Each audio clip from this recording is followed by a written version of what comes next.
Good evening everyone and welcome back to our channel. I am Twinkle Quatra from IME Law College and currently a legal intern at Lexis and Company, and today the topic that I am going to discuss is cyber terrorism.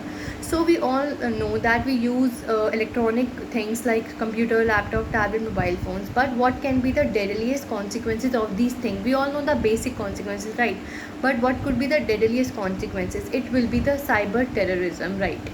So this will be the deadliest consequences, and it means that intentionally using technology for negative and harmful impact so that there could be the destruction of the property, and this property can be movable property or immovable property. For example, hacking of a computer system or a virus attack on a computer system, etc. Now this cyber terrorism have two elements. First is cyberspace, that is a virtual space, and second is terrorism. Now I will read the bookish language, or we can say the bookish definition of cyber terrorism, so please listen carefully.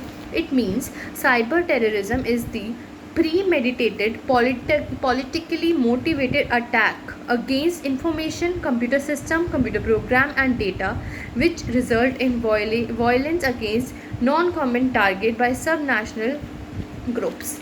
So this was a bookish language. Now who are these cyber terrorists, and what are the people that are doing cyber attacks on our computers, or government computers, or a military computers? So according to Americans, that is a group of Al Qaeda is the most dangerous group, and in 2001 there was a Chinese group, and that was DOS, that is denial of services, and they attacked the American website. And also according to the study, Germany, UK, United States, South Korea are some of the countries that are most affected by this cyber crimes, and Israel is the most active country in terms of number of cyber attacks. So Israel is the most active country which has done the cyber attacks. There are many other organization, that is a Pakistan organization, that is AIC, anti-Indian crew, and they have also attacked Indians so many times. There is WFD, Wars Fundabulous Defeats, attacked Indian sites. Again they have attacked our Indian sites. Now why these terrorists do a cyber attack, we will discuss that. So first and most important is that there is no physical barrier. Second is it is easy to target a large number of people, and this process of doing it online is a cheapest source, and no one can catch you easily, and you can erase all the traces as well. And next is that the action is difficult to be traced, and they can do it from anywhere of the world. So these were some reasons that why they opt for online cyber crimes. Obviously cyber crimes will be online, yeah. So they opt for cyber crimes rather than doing physical attack. Now we will discuss the form of cyber terrorism. So there are total 5 forms. First is privacy violation, second is secret information appropriation, data theft, third is demoralization of e-commerce base, fourth is distributed denial of services attack, DOS. Next is network damage and disruption. And now I will tell you one by one. So what is privacy violation? So privacy means the right of an individual to be left out and can have its personal space. So it is originated in tort law under unlawful invasion of privacy, and also it is now under Article 21 of the Constitution under right to life and personal liberty. Now IT Act 2000 protect the privacy right of the citizens, and under this certain acts have been given the name of offenses. Now next is secret information appropriation and data theft. It means that information technology is misusing for getting valuable security or valuable information of government or any individual.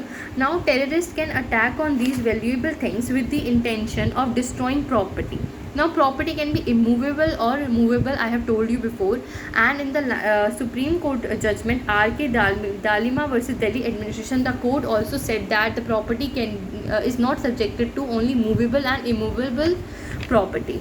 Now there is demolition of e-government base. So this e-government base means that it will bridge the gap between the citizens of the country and the government offices to make the work easy. But it makes right to information an important right, and this right to information is obviously subjected to some restriction which the government can restrain an individual for that, right?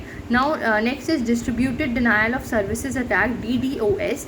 It means that the terrorists overburden the government and its agencies electronic base. They does so by attacking on the unprotected computer and then takes the control of that computer, and they attack the computer by a virus, and they then take the control, and then the large demands or any misappropriate information is given to a large number of people, and due to this internet traffic, the legitimate traffic that should be reached to the government has not been reached because of that terrorist attack, and this result in strategic loss of the government.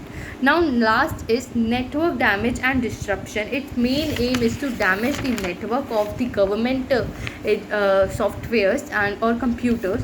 The activity diverts the attention of the government agencies, and this gives the terrorists extra time to destroy the property of the government or any military websites. Now this process involves computer tampering or virus attack or hacking. So these were the forms of terrorism, and that's it for this video. I hope you liked it. Keep liking, keep sharing, and subscribe to our channel. Thank you for watching.